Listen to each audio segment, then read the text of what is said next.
Okay, so I'm going to give a quick talk on key techniques for frozen section. So usually less is more when you're doing a frozen section on a central nervous system tumor. When you get the specimen, it's important to evaluate what kind of tissue you actually are getting. Is it firm tissue? Is it soft brain tissue? And ideally, what I like to do is if it's tissue that is heterogeneous as far as its discoloration, if there's white matter and cortex, I'll take pinhead-sized pieces of the tissue from various regions, put them on the end of the slide as shown here, make a smear, and what you can see is the top image is a relatively normal smear. Can't get the mouse. Oh, there. Okay, so this one's relatively normal. It is from a surgical case that was found. I'll show close-up images of the histology, but this is usually if you have relatively normal brain parenchyma and you do a smear, the tissue smears across the slide in a fairly uniform manner with not a lot of clumpiness. And so the two slides below are clumpier, and it's usually an indication that it's either densely cellular and forming clumps. Doesn't necessarily mean that it's a metastasis, but even in a high-grade glioma, you get more clumping. It can be associated with increased vessels or vascular hyperplasia. Then it's going to make the tissue a little bit tougher, and it will smear in a more irregular manner.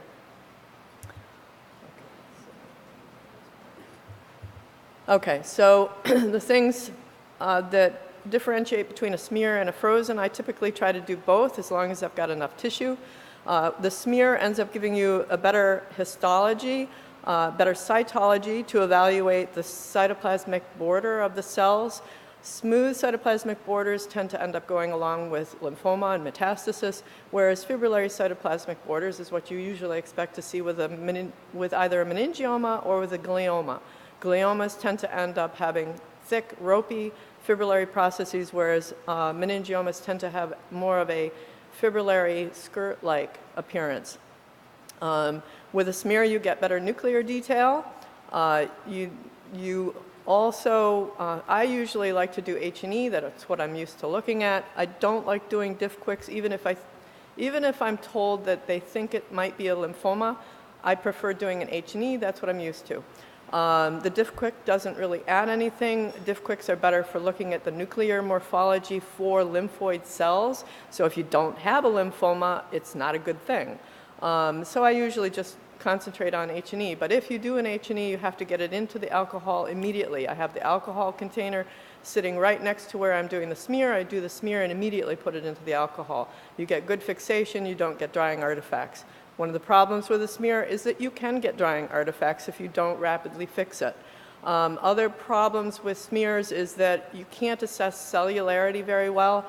Thick sections of the smear are going to look very cellular. Thin sections or thin areas of the smear are going to look like there's not a lot of cells. So, and reading through really big clumps of tissue can be problematic, especially if the tissue doesn't really smear, if it's just a clump of tissue stuck to the slide. Usually if that happens, I try to look at the edges of that mass of tissue, and you can usually get some cytologic detail from that tissue. Okay, so frozen sections, on the other hand, typically are a little bit better for assessing cellularity and architecture of the tissue and pattern of infiltration. Are the cells predominantly in a paravascular arrangement, or is it a diffuse infiltration, or both? Frozen artifacts, however, present a problem. If the tissue is not frozen quickly, then you get a lot of nuclear distortion and you get clefting of the brain parenchyma, which makes it difficult to read. If you have a mechanism to freeze the tissue with very little OCT on a cold metal plate, some of the cryostats allow you to use just a little bit of OCT, put it onto the metal, freezes it very rapidly, get it cold, and then you add additional OCT to make it into a block for cutting. Otherwise, I usually freeze the OCT solid, then put the tissue directly on the frozen OCT, and put a little bit more OCT on top of that. So it depends on the cryostat that you're working with, but the ideal situation is to freeze it rapidly, get it cold, and not to have too much OCT to freeze it with, because then you're going to introduce a freezing artifact.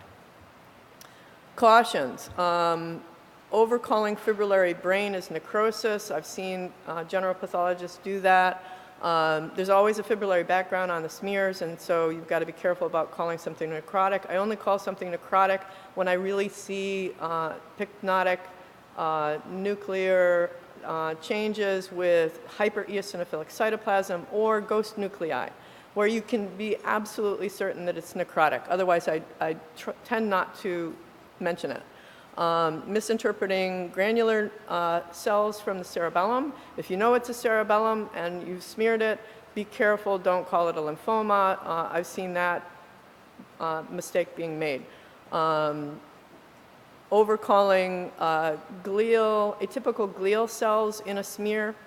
If you have only a few cells in the smear that are somewhat slightly atypical with convolutions, then you can be cautious. Is the surgeon in the right area? You have a conversation with the surgeon. Are they sure that they're in the lesion? And the other question is, if they're sure they're in the lesion, don't say it's pathologic, because it's always going to be pathologic. If you're receiving a brain tissue for a smear, there's always some kind of pathology, usually gliosis. So if you say gliosis, if you say that there's a typical brain parenchyma, that's not necessarily helpful to the surgeon. The surgeon needs to know, does he have diagnostic tissue? So if you can't say that it's diagnostic tissue, you can always say reactive versus low grade. And that's usually a little bit better because you're not setting yourself up. If the surgeon has given you only the gliotic edge adjacent to a high-grade glioma and you don't have that correlate high-grade area, you have not done your job. You need to end up making sure that the clinical correlates with what you're seeing on the slide. So if they're telling you it's a high-grade lesion and you're only seeing slight atypia and not many cells that are atypical, then they may have to do a deeper biopsy. CNS lymphomas, I don't do flow cytometry with them. Typically, they're large B-cell lymphomas. They're fragile. They break. They don't survive processing for the flow cytometry. It's better to end up saving that tissue to do H&E and immunohistochemical staining. If you have very scant tissue, talk to the surgeon. If they're going to give you more, then you can use it as a smear, or use it as a frozen, or if you've got enough, do both. If they're not going to give you anything more, if they're not going to do anything differently with the frozen, then tell them it's better to keep that tissue for permanent section so you don't get artifactual distortion of the tissue. And that will save you because you're going to have the most tissue for doing immunohistochemical studies. Okay, so this is a frozen that was done, and it shows infiltrating metastatic tumor cells, but also the granular cell neurons in the cerebellum. And on smear, these are the granular cell neurons. So be careful. You can have dense cellularity, but they all look fairly bland, but this is normal tissue, and you've got to know where you are. These smears are from basically normal cortex. There are a few scattered normal cortical neurons, and the rest of the cells have very fine fibrillary processes. This is relatively normal tissue, not tumor. The most that you could say with something like this is brain parenchyma, reactive versus low grade. So let's go into some of the cases. This is a left frontal tumor that was we were told was invading the dura. There's a clearly a tumor infiltrate here that shows a fairly monomorphic population of tumor cells, and the tumor cells have fibrillary processes, but the fibrillary processes, as better shown here, have more of a skirt-like area. I like to go to areas of the smear where there's very few cells so that I can actually determine the cytoplasm of the individual cell as it relates to that individual cell, so the nucleus and its associated cytoplasm. I want to look at enough of those individual cells and their associated cytoplasm so that I can determine whether or not I think it's glial versus something else.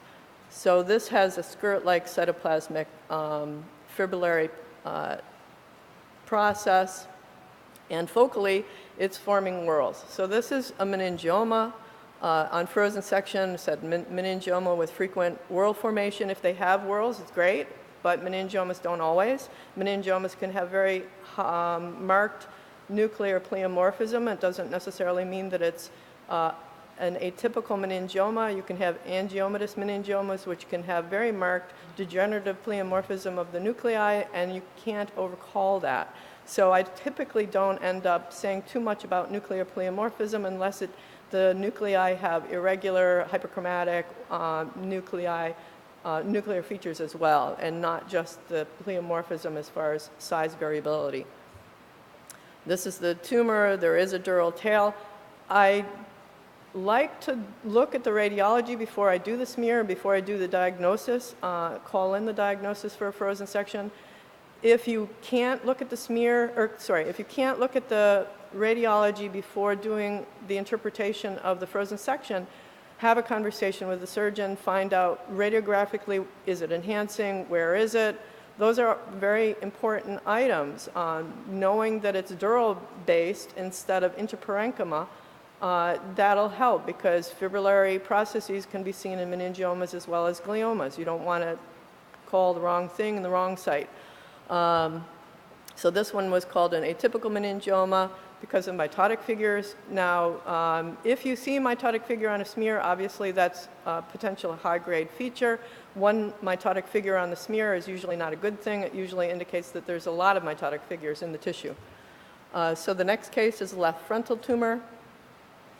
And these cells have certainly marked nuclear size, extremely prominent nucleoli, and their cytoplasmic borders are relatively smooth, and they're smearing predominantly as clumps of cells. Focally, there's extensive necrosis. This is where I really do call it necrosis. There's pycnotic nuclei. Some of the nuclei are becoming ghost nuclei, losing their nuclear membrane. So in this case, I would say there's necrosis. So this is a metastatic carcinoma based on frozen. That's what this was called on frozen, metastatic carcinoma. You can't tell what type, but you can at least say that it's metastatic carcinoma. There's the radiology. Again, I like to do the radiology in reverse, see the radiology before doing the frozen diagnosis, but it's nice to see it afterwards as well. So on diagnosis, this was a metastatic non-small cell lung carcinoma, so it was confirmed unpermanent. The next case is a left brain tumor, 74-year-old man with multifocal intraaxial brain lesions. Multifocal always raises the possibility of lymphoma versus multifocal gliomas. We tend to see a fair number of multifocal gliomas, but lymphoma always has to be at the top of your list. So here's one of the smears. It's a atypical population, fairly cellular. Again, this is a smear, but it's still very cellular.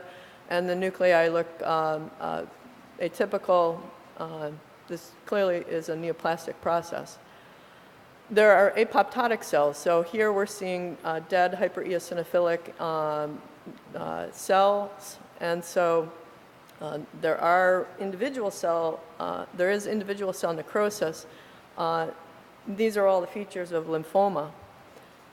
This is 6DX, but you can see that the cells have very scant cytoplasm, and if you can get to a few cells and see a smooth cytoplasmic border, that's helpful with calling it lymphoma.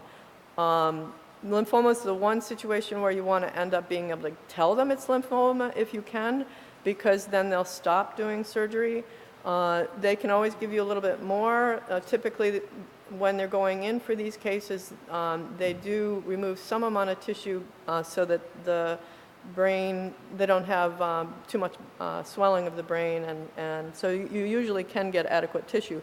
But again, the tissue should be used for permanent section and not for flow cytometry, because these are just too fragile and they break.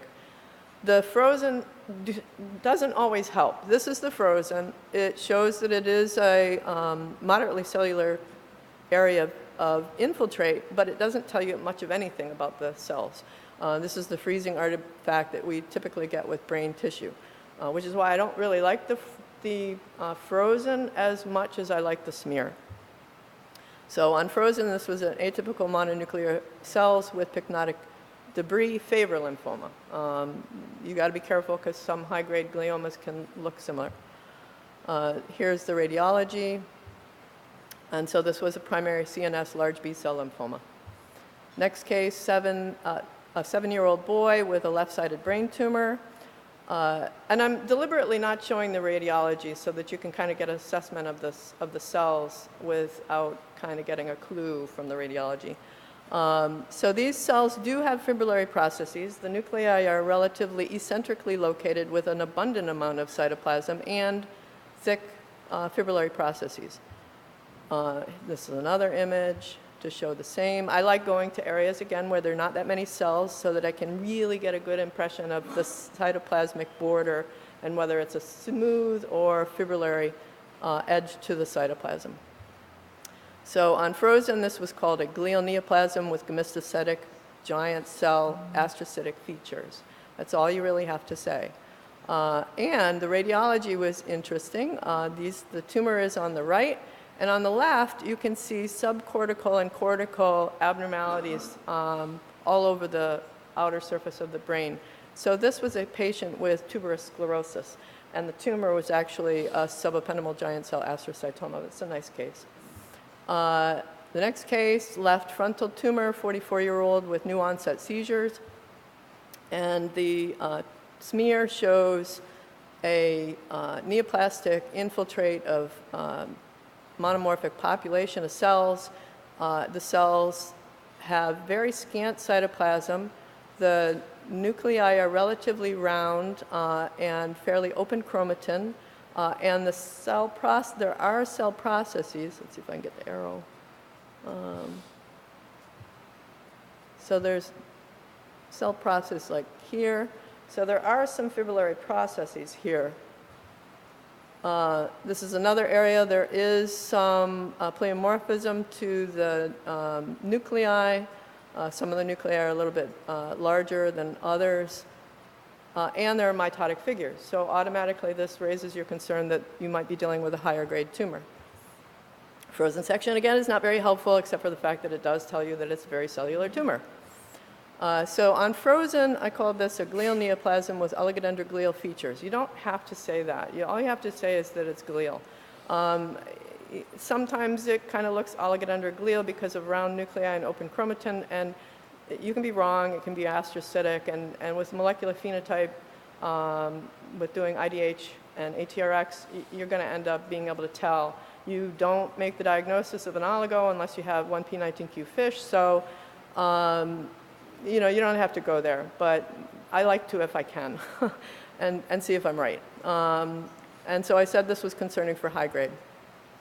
Here's the radiology. If you've got the radiology before you do the frozen, it's helpful because oligodendroglial tumors typically are more infiltrative into the cortex, and then they can be in the white matter, but they really love cortex. And so if you've got expansion of the cortex by the tumor, that's a clue that you might be dealing with an oligodendroglioma. So this, on diagnosis, permanent section, was an anaplastic oligodendroglioma, WHO grade 3, and Fish confirmed that it was 1p19q co-deleted in 97% of the cells, but there was also polysomia of chromosome 1 and 19, which indicates that has the potential for being a more aggressive tumor. Next case is a 29-year-old man with an enhancing left frontal brain tumor and previous evacuation of a hematoma. Now this tumor again, has fibrillary processes. You can see, see if I can get this to work. There. So this cell, I think this cell, these thick fibrillary processes look like it's associated with that cell. This one has thick fibrillary processes as well. You got to drive around and really get a good feel for the cytoplasm of individual cells. So I go to more fields. Here's another field with some nuclei that clearly are hyperchromatic and very irregular, and they do have thick, ropey fibrillary processes. There's clearly a lot of nuclear pleomorphism. Here's some more nice cells showing clear fibrillary cytoplasm associated with the atypical neoplastic nuclei. And in this field, this is 20X, we have a thick blood vessel where the spindled nuclei of the blood vessel are fairly numerous. And so this is concerning for vascular proliferation or endothelial, whatever you want to call atypical blood vessels for high-grade gliomas. If you call it endothelial proliferation, vascular proliferation, this is atypical. This, to me, is atypical, and at least on frozen, I don't necessarily, it's not definitive for vascular hyperplasia in the permanent section, but it's a clue that you might have it. And so on frozen, if they think it's a high-grade lesion, and I see this, I'll say it and say that it's concerning for a high-grade lesion. So this is a densely cellular neoplasm with features of vascular hyperplasia, favor glioma. I would actually say favor glioblastoma in this case. So this is the imaging, and the diagnosis was a glioblastoma. It's IDH wild type. It's WHO grade 4. There was focal necrosis as well as vascular hyperplasia on permanent section. It was ATRX wild type, and the MGMT methylation was not detected. And that's it. Okay? I hope that helps for people that are doing smears and frozen sections.